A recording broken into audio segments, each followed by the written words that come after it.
¿Qué hago si yo me acerco, les hablo, me contestan con un monosílabo? Cerebralmente, todavía no pueden pensar antes de actuar. Una dieta recomendada por un profesional de salud es una de las primeras puertas de entrada para un trastorno conducta alimentaria. Oye, estás más flaca, te ves tan bien. Ese comentario puede gatillar un trastorno de conducta alimentaria. Gran parte de las anorexias son anorexias atípicas en cuerpos que están normopeso, incluso sobrepeso. Una buena técnica es que los celulares se carguen fuera de la pieza. Podemos volver a tener un despertador en el velador. No necesito tener puros deportistas de élite. Yo necesito niños que se muevan. Con los adolescentes nosotros trabajamos con entrevista motivacional. A veces en la medicina se pierde, uno tiende a dejar de escuchar al otro. Más que la conversación es que nuestros hijos sientan nuestra presencia. Hola, soy la doctora Marina Gainza Alain, neuróloga infantil, investigadora, mamá de gemelos y fundadora del primer diplomado en el mundo en medicina al estilo de vida infantil. Te ayudo a sembrar salud en la infancia, un hábito a la vez, para niños más sanos y felices. Te invito a aprender juntos en Sembrando Salud. ¿Sabías que los adolescentes que hacen dieta terminan teniendo más riesgo de obesidad y también de trastornos de conducta alimentaria? Para hablar sobre esto, invité a la doctora María José Rojas, que es médica pediatra, experta en adolescentes y que además es profesora en nuestro diplomado en medicina al estilo de vida infantil, donde nos enseña sobre trastornos de conducta alimentaria, adolescencia. Así que es un agrado tenerte hoy día con nosotros. Muchas gracias, Marina, por invitarme. Feliz de poder venir a hablar de adolescencia, ¿no es cierto?, a podcast. Muchas gracias por venir. Cuéntanos por qué te interesó la adolescencia, cómo llegaste a dedicarte en específico a esta etapa en la vida. Mira, a lo largo del estudio de la carrera de medicina, como que todo me fue llevando hacia los adolescentes. Inicialmente pensé en ginecología infanto-juvenil porque me gustaba mucho la educación y lo potencial que uno tiene en la vida del adolescente, el potencial de poder enseñar, de educar y de generar conductas para la vida adulta también. Después pasé como a psiquiatría, pensé en psiquiatría infanto-juvenil y ahí alguna vez haciendo algún curso, un magíster en psicología de la familia y de la adolescencia, me di cuenta que lo que me gustaba era antes que el psiquiatra. Era más bien desde lo preventivo, desde la educación, desde el generar hábitos. Y así fue como llegué a la pediatría. Súper. Y de la pediatría, muy rápidamente me quedé con el grupo adolescente. Un grupo que en general nadie quiere mucho enfrentar porque tenemos esta idea de que son difíciles, de que no nos escuchan, de que no nos necesitan tampoco, que no se enferman tanto. Pero cada vez que había un adolescente hospitalizado era yo quien terminaba haciendo el vínculo y me di cuenta que ese era un lugar donde yo podía aportar. Y así terminé siendo adolescentóloga. Me encanta. ¿Qué sientes que es como el principal como mito o malentendido que tenemos los adultos sobre la adolescencia? Mira, eso es algo que me pasa harto en la consulta con mamás y papás, que me dicen, lo que yo quiero es que piense antes de hacer las cosas. ¿Por qué hizo eso? ¿Por qué no me dijo? ¿Por qué se expuso? Yo necesito, doctora, que piense antes. Y ahí hay un punto. Lo que pasa es que cerebralmente todavía no pueden pensar antes de actuar. Entonces los adultos esperamos que hagan algo que en su desarrollo normal aún no es posible. Claro. El cerebro termina de desarrollar toda la parte prefrontal, que es la del control, la que nos dice, hey, ojo, a los 25 años. Sí. Y el cerebro de la emoción, la impulsividad, esa cosa como de que hice y después me di cuenta de lo que había hecho, está desarrollado a los 15. Entonces tienen un cerebro emocional. No es que nos quieran como hacer rabiar porque sí, ni quieran como ir en contra porque sí. Hay una cosa evolutiva de eso. Sí. Y eso es porque estamos creando nuestro proceso de identidad.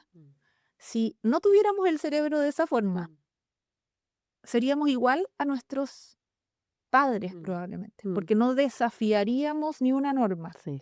Entonces es muy importante eso. Sí. Y yo creo que ahí hay un punto, como entender de que están en un proceso y que las cosas no las hacen por ser mala onda o desafiante. Me encanta cuando explicas ese punto porque, claro, si es que el adolescente dijera que sí a todo lo que hace su padre o madre, no habría ninguna diferenciación, ¿cierto? Su personalidad, todo sería igual a nosotros, como que está bien que se diferencien en Para algo. poder encontrar quiénes somos, Sí, necesitamos ir un poquito más allá. sí. Y para ir un poco más allá, hay que desafiar la autoridad. La autoridad de profesores, de padres, de madres, de mis abuelos, de mis hermanos grandes. Porque si no, yo termino siendo una copia de lo que me enseñaron. Entonces, sí, es un arma de doble filo. Claro. Porque esto significa que van a correr riesgos, porque van a hacer cosas sin Mm. pensarlas.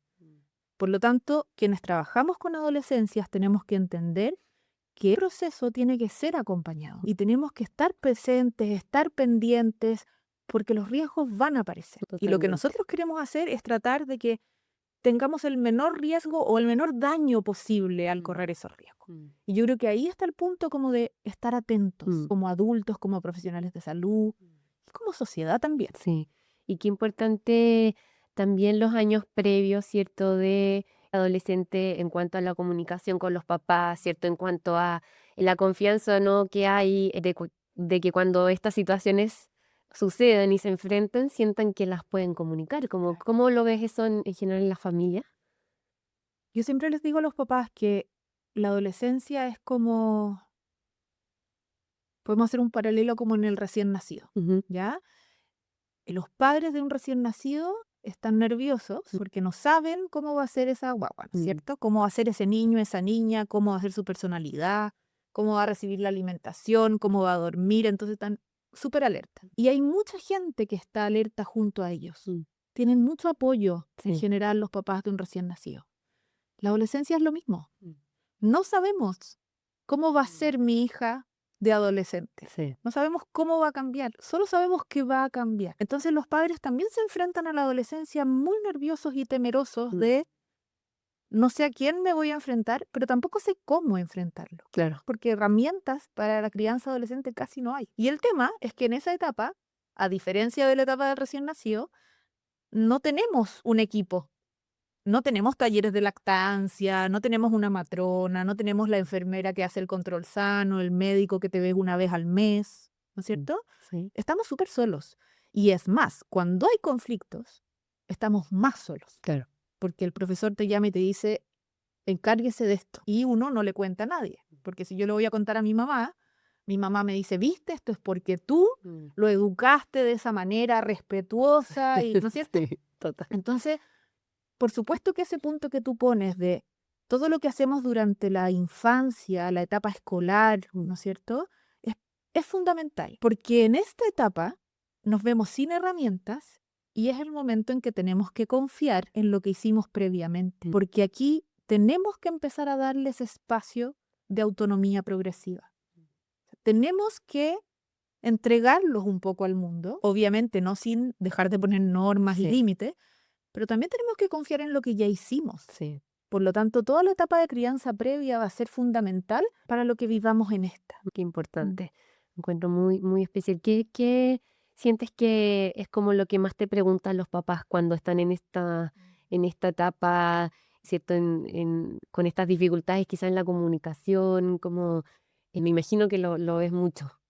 Sí, me toca mucho verlo en la consulta. De hecho, por eso mismo como que armé un programa de crianza de adolescentes, porque sentía que a los papás nos estaban faltando muchas herramientas. Y una de las cosas que más me preguntan es, ¿qué hago que si yo me acerco y les hablo, me contestan con un monosílabo o al revés, no me contestan y como que siguen en el computador o en el celular, ¿no es cierto? Y eso frustra mucho a los papás, porque además nos enrabia. Porque claro, yo que vengo aquí con toda la voluntad de preguntarte cómo estás, de conversar contigo y me contestan un no sé o un bien, incluso sin mirarte. Y ahí algo que he trabajado mucho con papás y mamás es que más que la conversación y la calidad de la conversación de ese momento, lo más importante es que nuestros hijos sientan nuestra presencia y nuestra disponibilidad, ¿ya? Por ejemplo, tal vez te va a contestar con monosílabo, pero no importa. Mientras tú hagas eso un hábito. Por ejemplo, el hábito de comer todos juntos en la noche, en el que quizás algunos van a participar más o menos. No les preguntes tanto cómo les fue, cuéntales cómo te fue a ti. Que no se sienta tanto un interrogatorio, como que lo refieren harto los adolescentes, sí. Y también puedes tú contarle lo Mm. que te pasó en el día y tal vez desde lo que pasó en el día generar una conversación. Sí. Por ejemplo, hoy día me pasó en el trabajo que una compañera me contó que su hijo estaba súper complicado con la PAES, por ejemplo. Tal vez tu hijo está en séptimo, en octavo, y todavía la PAES no es un problema. Pero pon el tema en la mesa. Claro. Oye, ¿te ha pasado? ¿Alguna compañera tuya, algún compañero ya está pensando en eso? Y hablen de lo cotidiano. No necesitamos hablar de hija, hijo, ¿tienes un problema? Sí. No es ahí. Pero si eso es algo cotidiano, en el momento en que tu hijo o tu hija tengan el problema, saben que está ese tiempo, Sí. que está esa hora de conversar y que ahí pueden hablar. Qué importante. Súper, me encanta. Muy buena recomendación. Otro de los temas que vemos en profundidad en el diplomado es el estigma de peso, ¿cierto? Los trastornos de conducta alimentaria también, que están cada vez más frecuentes en la adolescencia. Em, ¿Por qué crees que el estigma de peso en la salud está siendo dañino? ¿Cómo lo podemos empezar a mejorar en cuanto al lenguaje también que utilizamos como profesionales de salud? Oye, es un temazo. Y es un temazo que me pega como profundo, porque la verdad es que al menos a nivel de hospital y también en la consulta particular estamos viendo un boom de trastornos de conducta alimentaria en la adolescencia y un boom bastante severo. En el hospital estamos teniendo que hospitalizar mensualmente a muchos chicos y chicas, y ya por temas de bajas de peso muy importantes, con alteraciones biomédicas, no solamente desde la salud mental. Sí. Además, entendiendo que los trastornos de conducta alimentaria son la enfermedad de salud mental con mayor mortalidad. Sí. Mortalidad por suicidio y mortalidad por temas ya más biomédicos, Claro. sobre todo los cardíacos. Entonces, es un tema bien grave e importante. Y aquí el tema del estigma de peso es algo que a mí me conmueve, porque no puedo entender que estamos en el año 2026 y esto es algo que ha estado a lo largo de la historia de la humanidad y no logramos dar vuelta. Sí. Y el estigma de peso es eso, es creer que el valor de una persona, la condición física y de salud de una persona dependen de su peso, ¿ya? Y cada vez sabemos más que no es así. Sí. Sabemos más que hay distintos cuerpos de distintas formas, de distintos tamaños, y que los tamaños distintos no van a hacer la diferencia. Que aquí el criterio es la salud, el criterio es el funcionamiento de tu cuerpo, el criterio es cómo te desarrollas tú como persona integral, ¿no es cierto? Pero el estigma de peso es algo que está muy arraigado. Sí, totalmente. Muy Y en la arraigado salud. en la sociedad, en la salud Mm. y en los profesionales médicos. Sí. ¿Ya? Y de salud. Entonces, una de las cosas que se ha visto es que una dieta, por ejemplo, recomendada por un profesional de salud, es una de las primeras puertas de entrada para un trastorno de conducta alimentaria. Exacto. Entonces, necesitamos hacer algo en relación a esto. Y han habido campañas, y han habido movimientos, y no se habla del cuerpo de otros, y salud en todas las tallas, ¿no es cierto? Pero así todo, esta gordofobia está más profunda y hay algo muy cultural en eso. Sí. Entonces, yo creo que ahí lo primero es revisar nosotros mismos como profesionales, como mamá, como profesor, como tía, como abuelos. ¿Cuál es mi estigma de peso? Y entonces ahora, ¿cómo me comunico yo con los otros? Algo que pasa, por ejemplo, es que al ver nuestro estigma y al darnos cuenta de cómo decimos las cosas, podemos ir un paso antes, ¿no es cierto? Porque muchas veces hay adolescentes que te cuentan que todo esto parte desde un comentario bien intencionado de un familiar. Sí. Todo esto de, oye, estás más flaca, te ves tan bien. Ese comentario puede gatillar un trastorno de conducta alimentaria. Lo estamos haciendo con la mejor intención, darte un halago. Sí. Pero ese halago potencia algo que culturalmente tenemos muy inserto, que el estar delgado es sinónimo de belleza, ¿ya? Y lo que nosotros debiéramos ver en los cuerpos de los demás es salud, no estética. Sí. Por supuesto que Hay toda una industria de la estética y de la belleza que tiende a potenciar esto. Hoy día, lamentablemente, estamos volviendo a estos cuerpos escuálidos y a esta epidemia, ¿no es cierto?, del uso de Ozempic o otros tratamientos para bajar de peso, ¿no es cierto? Y actrices, cantantes que están en extrema delgadez. Y lamentablemente el acceso a las redes sociales y a toda esta boom de información a muy pequeña edad está haciendo que hoy día nosotros estemos hospitalizando chicos y chicas de 10 años, Sí, terrible. cuando antes era la tendencia más bien a los 15 y 16. Pero esta boom de tener una piel perfecta, de tener un cuerpo perfecto, está muy, muy potente. Y es complejo para Sí. nuestras infancias y adolescencias. Totalmente. Y se va sumando, ¿cierto?, a todo ese refuerzo que da la red social, ese comentario, como que siempre refieren, como que existió como una escalerita de pasitos que te fueron acercando y a veces en esa escalera está un comentario de un profesional de salud o de un familiar en relación como algo, algo con la alimentación, a una dieta, a que baje de peso, a que y son esas palabras, ¿cierto? Como que de repente vienen desde esa buena intención Claro. con objetivo de salud, pero que terminan gatillando esto. ¿Qué sientes que en el vocabulario, en las palabras tiene que cambiar? Porque el profesional también va a decir, ok, pero igual le tengo que en cierta forma recomendar que mejore sus hábitos, ¿cierto? Que mejore como su alimentación, pero ¿cómo hacerlo sin dar una dieta, sin, ¿cierto? Como gatillar esto. Ahí es súper importante ese punto, porque hay gente que te dice, bueno, pero es que entonces van a ser todos obesos, ¿cierto? Y no se trata de eso. Sabemos que la obesidad como enfermedad también trae consecuencias, ¿no es cierto? Pero lo que tenemos que evaluar ahí es salud y es funcionamiento, es metabolismo, son otras cosas. No es el número del peso, ¿ya? Entonces, en términos de qué palabras, lo primero, que es algo que yo vivo peleando, pero yo creo que, por ejemplo, lo primero es que no existen los alimentos buenos y malos, ¿ya? Yo tengo un hijo que está en pre-kinder y él ya me está hablando de que esto, mamá, que estoy comiendo es saludable y esto no es saludable, pero lo como igual. Entonces, desde tan chiquitito les estamos enseñando que hay alimentos que te dan salud y otros que te dañan y que si los como entonces me siento culpable porque me comí algo que me hace daño. ¿M? Entonces, yo partiría por ahí, como por dejar esta dicotomía de lo bueno y lo malo, como el ejercicio es bueno y no hacer ejercicio es malo. Yo dejaría esa dicotomía. Yo hablaría de una cosa mucho más integral, de que la alimentación es importante. Y lo que más importa de la alimentación es que sea variada, es que yo tenga todos los tipos de alimentos y de nutrientes en mi alimentación, es que yo sepa elegir lo que a mi cuerpo le hace mejor. Y en términos de ejercicio también, yo en vez de hablar de tanto ejercicio, hablaría de movimiento. El cuerpo necesita moverse, está hecho para moverse. Por algo tenemos tendones, músculos, huesos, no es para que se quede quieto.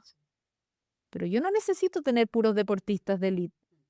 Yo necesito niños, niñas, adolescencias que se muevan. Y eso puede ser jugar en la plaza o estar en un equipo de algún deporte. Entonces, dejar esta cosa tan dicotómica de lo bueno y lo malo. Yo creo que eso es algo que deberíamos tratar. No puede ser, por ejemplo, que en los colegios los pesen y descalculen su índice de masa corporal. ¿De qué sirve eso? Solo para comparaciones entre compañeros. Solo para decir, mira, tú eres más gordo que yo. Y eso genera un movimiento interno que en algunos chicos y chicas puede generar una enfermedad. Perfecto. Y en la consulta, como de un profesional de salud, ¿qué cositas puede implementar como en su práctica del día a día? Porque te va a decir, pucha, obvio que lo tengo que pesar para calcularle la dosis, ¿cierto? Del fármaco. ¿Qué cosas se pueden hacer en esa práctica y en las indicaciones, en la conversación para que sean igual respetuosas? Mira, yo creo que ahí el enfoque, se me cruzan como hartos temas, pero Ujú. el enfoque como no pesocentrista creo que es importante. Sí. Insisto, no pesocentrista no significa que no me voy a hacer cargo cuando hay una malnutrición por déficit o por Por exceso, exceso, claro. ¿ya? Pero yo a mis pacientes, por ejemplo, les pregunto si los puedo pesar. Y si me dicen sí, les digo, ay, ¿quieres saber tu peso? Eso es una opción. Sí. En otros casos, que me ponen cara como de que no se quieren pesar, Ujú. les digo, bueno, no es necesario pesarte, porque la verdad es que no tengo ni una dosis que calcular, ni mucho menos, así que la verdad es que yo no necesito el número. Me importa mucho más, por ejemplo, tu estatura, porque necesito ver cómo va tu crecimiento, tu velocidad de crecimiento, pero que no sea un tema central de la consulta, Sí. ¿ya? Muchos pacientes que llegan a mi consulta llegan de haber tenido historia de un pediatra que los vio toda la vida y muchas veces llegan a los 10, 11 años conmigo y ya han tenido malas experiencias en relación a eso. Sí. Súper temprano, sí. Muy tempranas, como tienes que bajar de peso, Sí. estás engordando muy rápido, te vas a desarrollar en tu pubertad antes de tiempo y va a ser porque estás aumentada de peso. Todas esas cosas quedan muy profundamente grabadas. Entonces a mí hay veces que me pasa que me cuesta el examen físico inicial con los pacientes que vengo conociendo. Y lo que yo hago ahí es ser muy respetuosa de dar tiempos o de adelantarme, como decirle, ¿sabéis qué? El examen físico no va a ser esta sesión, lo vamos a hacer la próxima vez que nos veamos. Por mientras te voy a pedir estos exámenes que necesito tener como para complementar, para que vengas preparado, preparada. Me antepongo un poco, porque yo creo que en esta edad en particular hay que cuidar mucho eso, el pudor, la relación con el cuerpo. Sí. Creo que por ahí es importante. Y lo otro es lo vincular. Un adolescente cuando siente que lo están escuchando en serio, que hay un interés real de la persona que tiene al frente por ayudar, por conocerlo, etcétera, en general se abre. Es muy raro que no lo haga. Tal vez a la primera te va a poner alguna barrera. Y lo vincular, yo le digo a mis alumnos, los becados de pediatría, por ejemplo, lo vincular es algo que no podemos mentir. Yo no puedo mentir interés por el otro. Sí. Entonces también siempre digo, quienes trabajamos en esto con adolescencias, tenemos que tener un interés real por nuestros pacientes, porque si no es imposible que tengamos cambios. Sí, totalmente. Y ellos lo notan mucho. Muchísimo. Sí. En una familia con adolescentes que está con algunas banderitas rojas, ¿cuáles serían las que uno se tiene que ir fijando en relación a los trastornos de conducta alimentaria? Como qué son las señales que van dando, porque dan muchas, ¿cierto? En el camino, pero algunas pasan desapercibidas. Sí. Qué bueno tu pregunta. Porque en general lo que yo veo es que esperan como encontrar un hijo o una hija como ultra enflaquecido. Como que de un día para otro los ven así que la ropa les vuela. Y no es tan así. Sí. De hecho, hoy día gran parte de las anorexias son anorexias atípicas que se llaman. Son anorexias, pero en cuerpos que si yo hago una evaluación nutricional están normopeso, incluso sobrepeso. Por lo tanto, no esperemos a ver que nuestros hijos bajen de peso para estar alerta. Sí. Yo creo que ahí las primeras cosas son más bien conductuales. Por ejemplo, estar atento si mi hijo o mi hija quiere empezar una dieta restrictiva. Por ejemplo, hay muchos que parten queriendo ser vegetarianos o veganos. Sí. Obviamente que podemos tener adolescencias vegetarianas y veganas, y de eso no hay problema. Sí. Pero es ¿Cuál es el motivo? distinto cuando el motivo tiene que ver con el cuerpo Sí. y no con otras cosas. Sí. Con el cuerpo desde el bajar de peso, porque Sí. puede ser con el cuerpo, pero Sí. por el estar mejor. Sí. Pero esa dieta también tiene que ser una dieta que sea responsable, ¿no es cierto? Que tenga suplementos cuando hay que tenerlos, que Exacto. tenga la cantidad de alimentos necesarios, no una dieta restrictiva en términos de calorías. Sí, ¿Mm? totalmente. Creo que en ese punto es súper importante porque, bueno, yo veo hartos pacientes que son vegetarianos y veganos y el simplemente preguntarles como por qué lo partieron o algo así, orienta un montón, ¿cierto? Porque si te dicen, me pasó tal experiencia con un animal, me interesó algo, ¿cierto? De medio ambiente, etcétera, es muy distinto a, no, es que con esto es más fácil bajar de peso o con esto no tengo que dar explicaciones, ¿cierto? Son como esos los motivos que los esconden ahí. Y también uno lo ve en cuán responsables son con su dieta vegetariana o Sí. vegana. Cuánto investigaron, Sí, cuánto están haciendo bien las cosas. sí, Y sí. cuánto es como solo por ir a comer lechuga Mm. y menos calorías. Claro. Eso es una de las cosas. Y otras dietas restrictivas también, po. Hoy día está de moda que no como gluten, entonces que deje el arroz, que ya no Claro. como tallarines. Y así es fácil decir, ok, no como 2/3 de toda la mesa. Exactamente. Eso es una cosa, como lo puntual con la alimentación, que tenemos que estar atentos. no tendrían por qué estar haciendo dietas especiales si no hay una condición de salud que lo amerite. Lamentablemente eso también es cultural, porque a veces no es solamente el hijo o la hija, también es el papá, la mamá y se suman todos. ¿Ya? Eso es una cosa. Lo otro es cambios de conductas en relación a la rutina de la alimentación. Por ejemplo, chicos o chicas que empiezan ellos a preparar la comida en la casa o a preparar el momento de la once, etcétera. Entonces, cuando ya se van a sentar, te dicen, no, yo comí mientras estaba preparando. ¿Ya? Probablemente no tenemos certeza de cuánto comió y qué comió. Otros que justo a la hora de comida siempre tienen que estudiar, tienen mucho sueño, les duele la guata y empiezan a dejar de estar en los momentos de alimentación familiar. Todas esas conductas nos tienen que llamar la atención. Y aquí hay un punto. Para que nos llame la atención, necesitamos tener la rutina de compartir el momento de la Claro, alimentación. porque si todos están comiendo separados por sí mismos, No como que vamos a no nos vamos a dar cuenta. Esas son como cosas desde la conducta. También otras cosas conductuales tienen que ver con cambios como en la personalidad. Se ponen más irritables o están muy somnolientos o se empiezan a encerrar mucho más. Sabemos que en la adolescencia se encierran, pero hasta un cierto punto ya hay cambios como en la forma de relacionarse que cambia, ¿ya? Y lo otro que es muy importante, se aíslan de sus pares. Dejan de ir a las cosas sociales, empezamos a ver que se están juntando menos con las amigas y los amigos. Eso también es algo que nos tiene que prender una alarma, porque lamentablemente estos trastornos te encapsulan y te aíslan, porque mientras más aislado te tengan, es más fácil controlarte. Claro. Y ahí de repente empiezan también con temas en online, como a buscar refuerzo un poco en otro tipo de... Online hay Sí, mucho refuerzo. Hay grupos de TikTok, en Instagram, en YouTube, estos grupos Mía y sí. Ana, que son grupos que te enseñan cómo esconder comida o cómo vomitar o cómo hacer para que la gente no se dé cuenta que estás teniendo tú estas intenciones.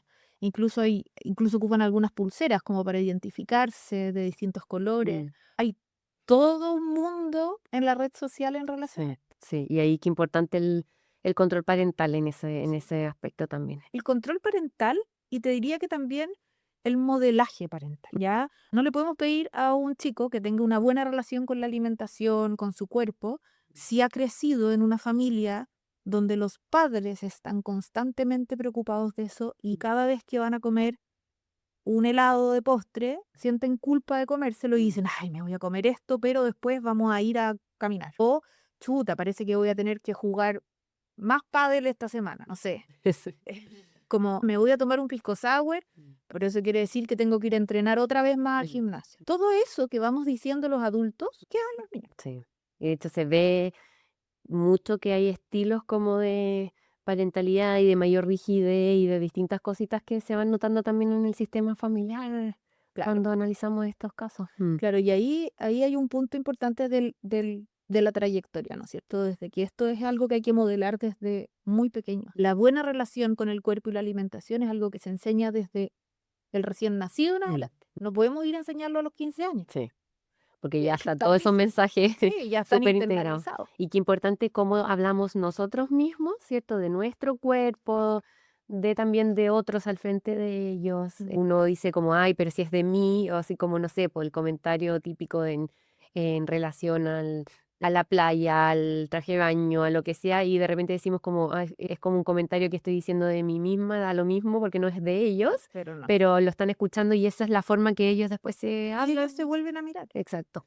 Y por ejemplo, esto a mí me pasa mucho que me alegan de que, pero claro, si después comemos juntos, pero mi mamá en la noche no come o se come una lechuga. Claro, probablemente ahí puede que haya también como, sabes que no quiero comer tanto de noche, pero todo va a depender de cómo lo transmitimos. Sí. No, yo no como en la noche porque eso engorda. O mi cuerpo está en otra etapa que el tuyo, yo no estoy en crecimiento y efectivamente en mi cuerpo necesito bajar un poco, no sé, los carbohidratos de la noche, pero igual como proteína, pero igual como un poco de carbohidratos. Claro, Entonces, darnos cuenta de que estamos educando en todo momento. sí, súper importante. Y si una familia ya detecta como estas banderas rojas, detecta que hay un posible trastorno de conducta alimentaria, ¿cuáles son los pasos siguientes? Como a quién tienen que buscar, qué tienen que hacer. Yo creo que ahí lo primero es no quedarse solos, Ujú. ¿ya? Esto es una enfermedad grave Mm. y mientras antes lleguemos, mejor, porque se sabe que cuando esto es algo más de largo aliento es más difícil porque las conductas están mucho más arraigadas y fuertes. Entonces, ante la sospecha siempre es mejor preguntar. ¿A quién? A su pediatra.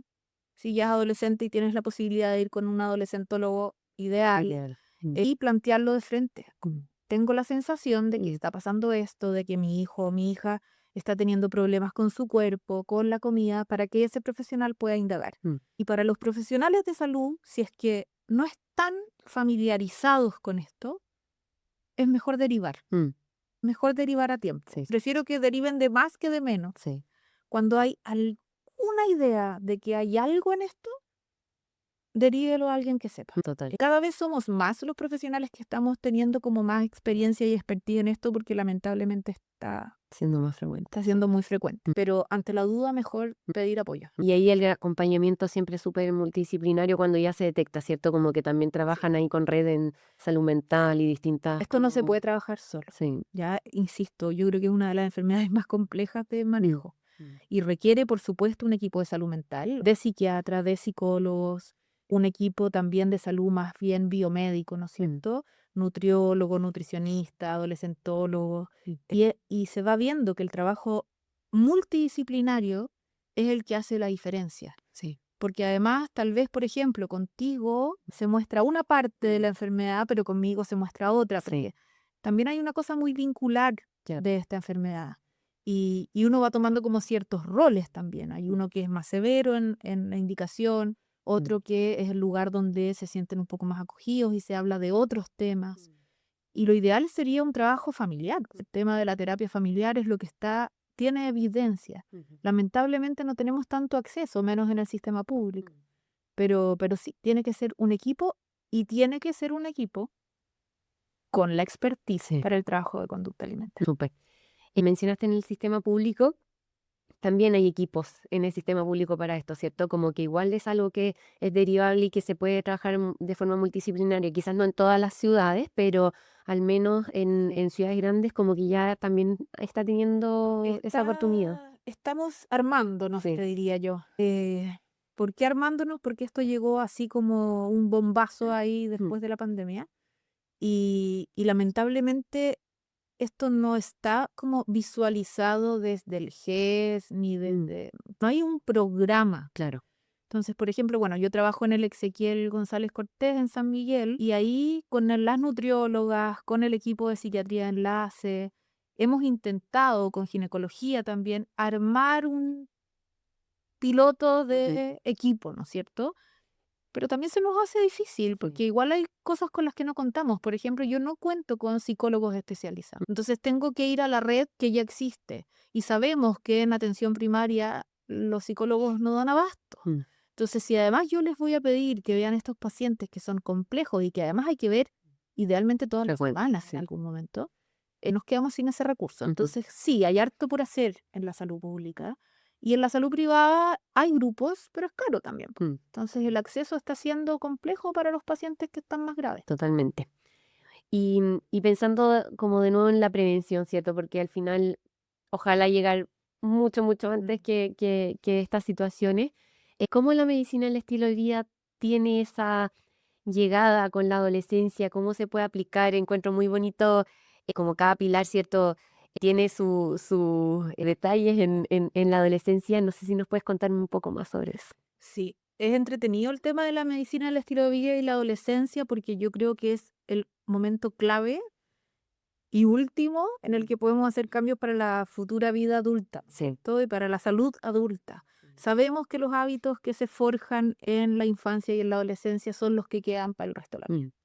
Entonces, más fácil de trabajar intensamente con ellos. Y ahí, bueno, yo una de las cosas que hago en consulta es que les muestro a veces como esta rueda, ¿no es cierto?, de cuáles son estos hábitos de salud. Refuerzo mucho que parte de los hábitos están las relaciones interpersonales Súper. y están cómo manejamos el estrés, que son cosas que hoy día siento que en la adolescencia están bien tirantes. Sí. Pero además trato siempre de hablar de alimentación variada, de que no hay alimentos buenos y malos, de movimiento, más que de ser deportista olímpico.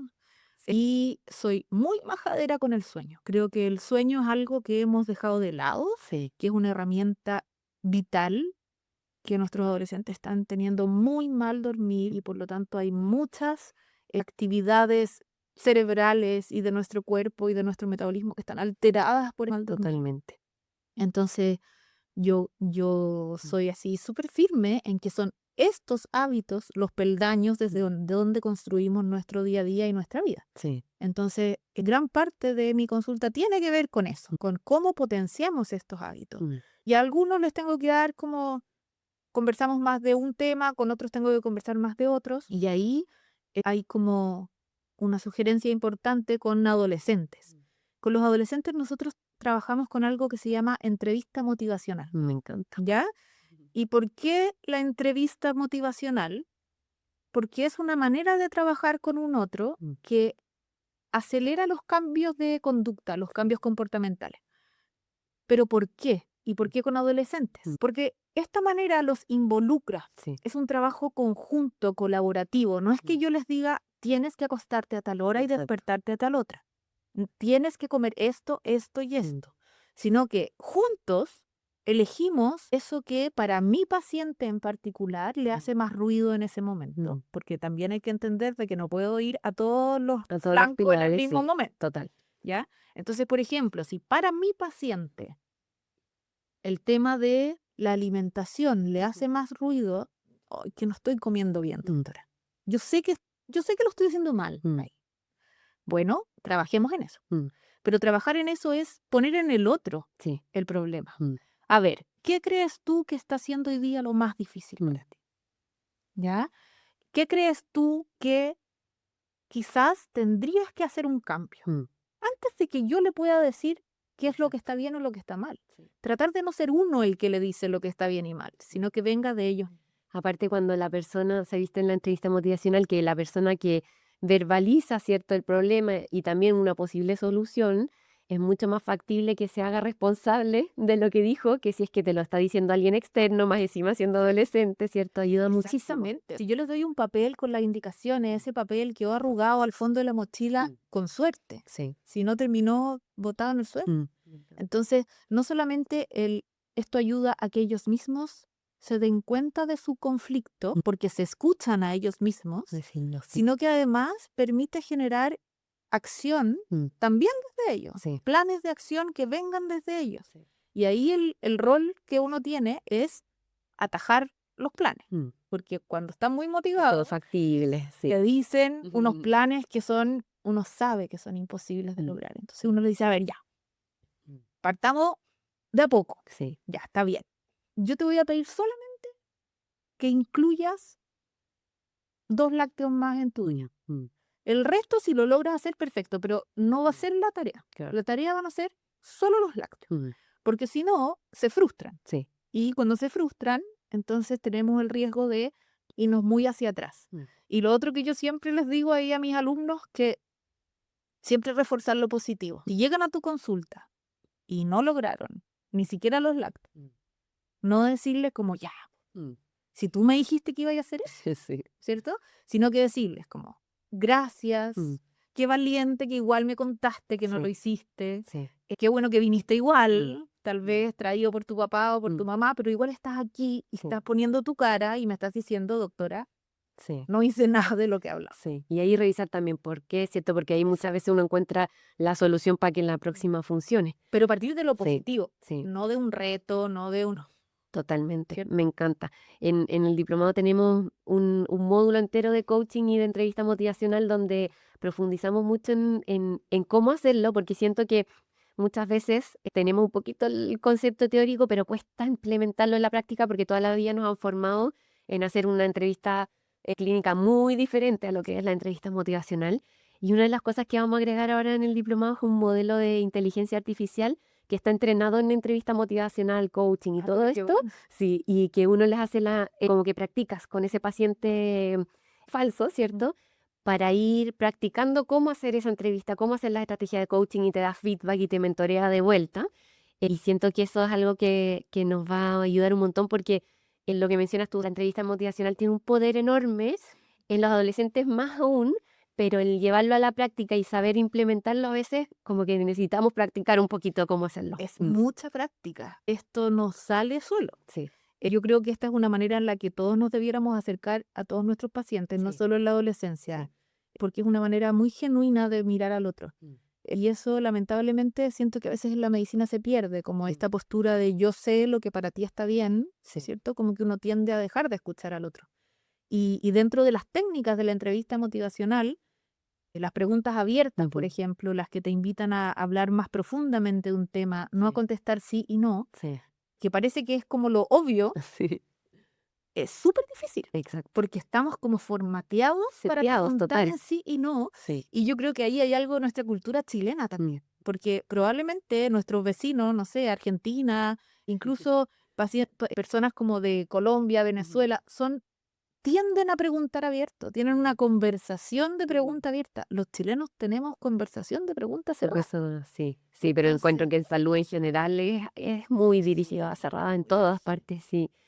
Y conectando tema, ¿cómo hacer al adolescente partícipe como en su salud? Como al final cuando hablamos de medicina estilo vida hablamos mucho de que ojalá el paciente pase a ser participante, ¿cierto? ¿Cómo, bueno, y ahí la entrevista motivacional obviamente nos ayuda un montón, pero ¿qué sientes que ayuda como que ellos sientan que también es su responsabilidad y que estén más motivados con esto?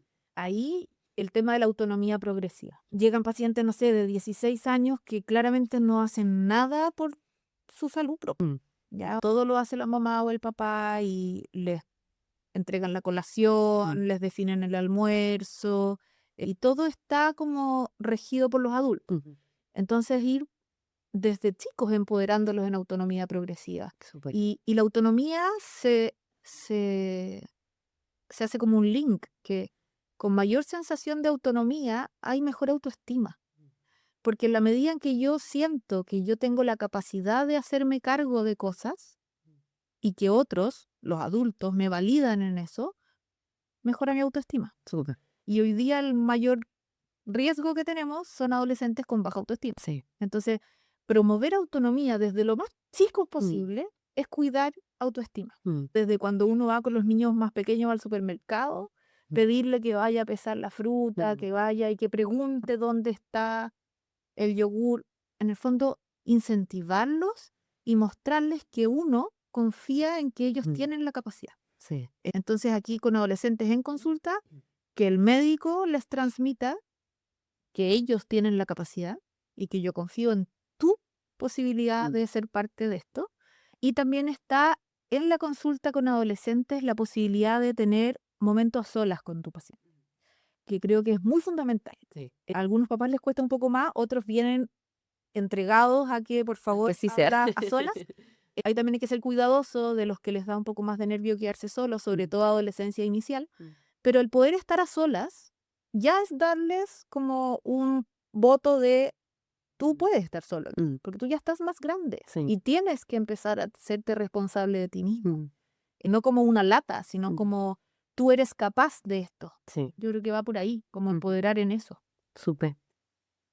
¿Qué crees cuál es el rol que va teniendo la familia, cierto, también en la relación que tienen estos adolescentes con su cuerpo, en la relación que tienen con su participación en la salud, cierto? Como que mencionamos un poco esto de la autonomía y cómo también nosotros se las podemos ir dando, pero en la familia a veces es distinto.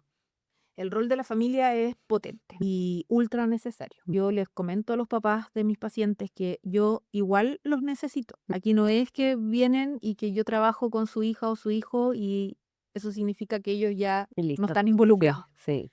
Muy por el contrario. La familia tiene un rol fundamental, como hablábamos antes, en ese modelaje que viene desde la primera infancia, en la relación con la alimentación, con el cuerpo, en las rutinas, en los momentos de conversación, pero en la adolescencia misma también tienen un rol importante, porque las normas y los límites siguen viniendo de los adultos. La autonomía progresiva incluye darles el espacio para hacerse cargo poco a poco de ciertas cosas, pero no incluye que se manden solos. Claro.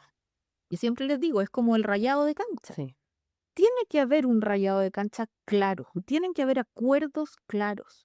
Aquí no se trata de, si tú no haces esto, yo te castigo. Se trata de ir antes, en el uso del teléfono, por Ujú. ejemplo. Conversar antes. En esta casa decidimos que les vamos a entregar un teléfono a tal edad, pero vamos a llegar a acuerdos.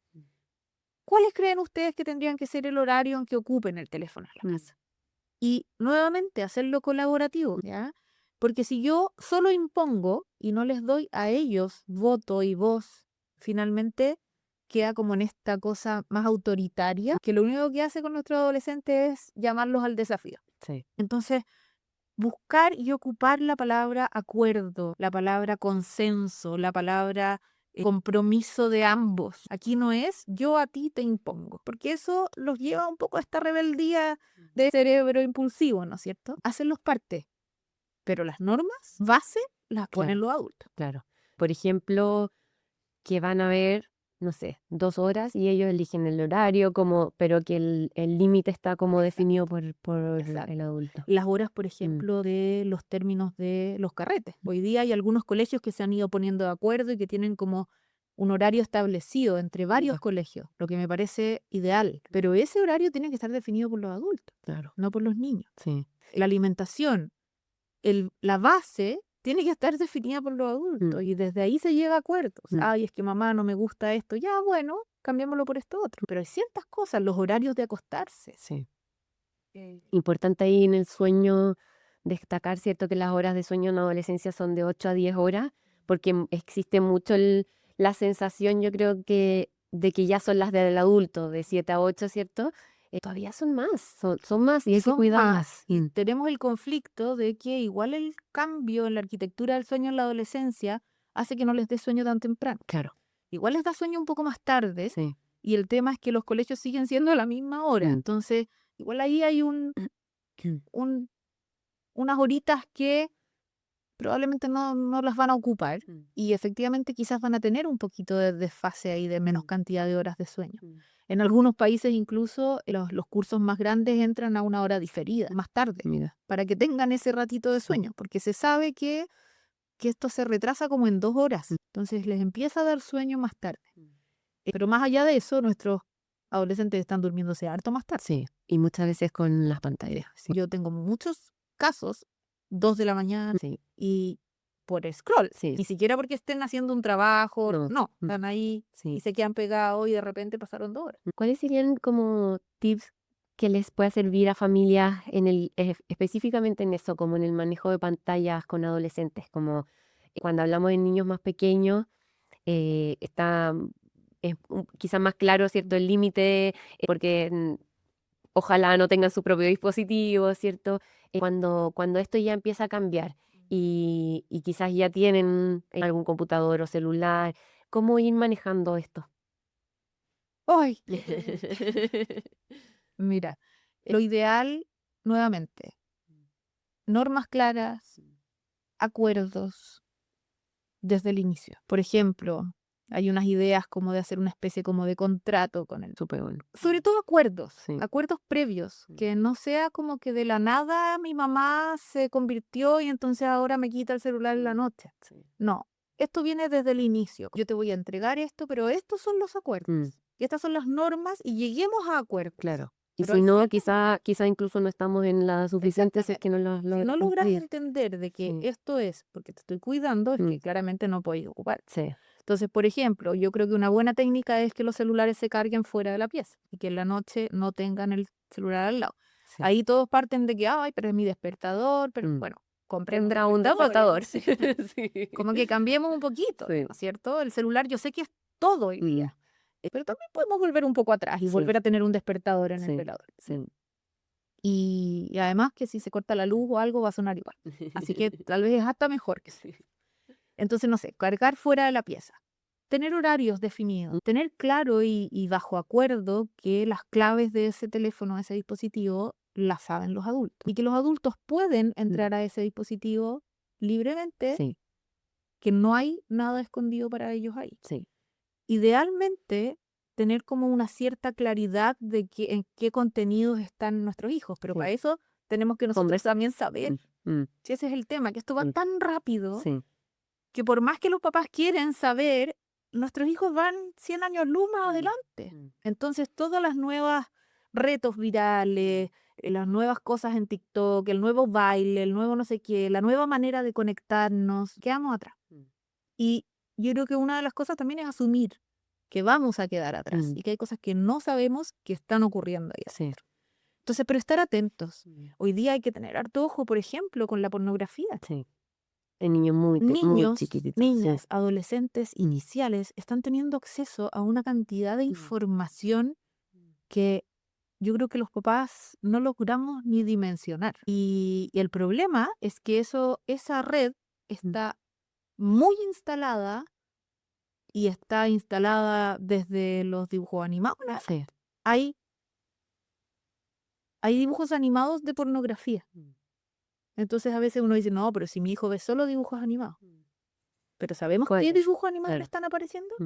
¿Sabemos cuál es el contenido de lo que están viendo? No, y tanta publicidad que aparece entre medio, terminan pinchando, ¿cierto? Algo de algún anuncio, qué sé yo, y a edades muy tempranas están teniendo acceso, sí. Mucho. Y eso también es algo que está ahora dando como harto ruido.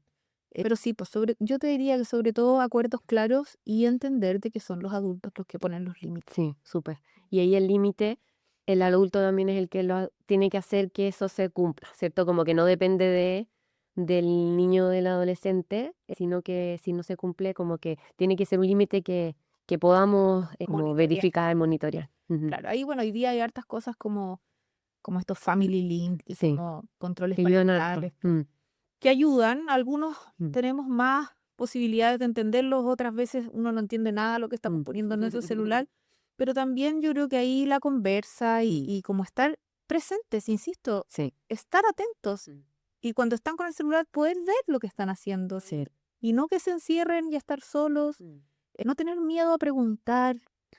Incluso no tener miedo a preguntar, oye, ¿alguna vez has visto algo que te haya asustado, que no hayas entendido? Nuevamente, la conversación, la comunicación. Y ojalá también los momentos de desconexión y de fomentar la creatividad, la imaginación, de tener una caja con lápices, con cosas para hacer manualidades, de salir a caminar, de ir a pasear al perro, no sé, buscar. Yo sé que los adultos también estamos cansados y también la conexión nos da ese espacio como de no pensar. Pero no es solo eso lo que tenemos que lograr como momento de descanso. Tenemos que ser nosotros también lugar de descanso para nuestros hijos e hijas. Qué lindo. Sí, muy importante. Y para cerrar, ahí tenemos una sección donde es la pregunta que normalmente nunca te hacen sobre el tema, pero te encantaría que te hicieran. Como, ¿qué sientes que quizás no se atreven a preguntarte sobre esto y que es muy importante? Ahí depende de quién venga la pregunta. Sí.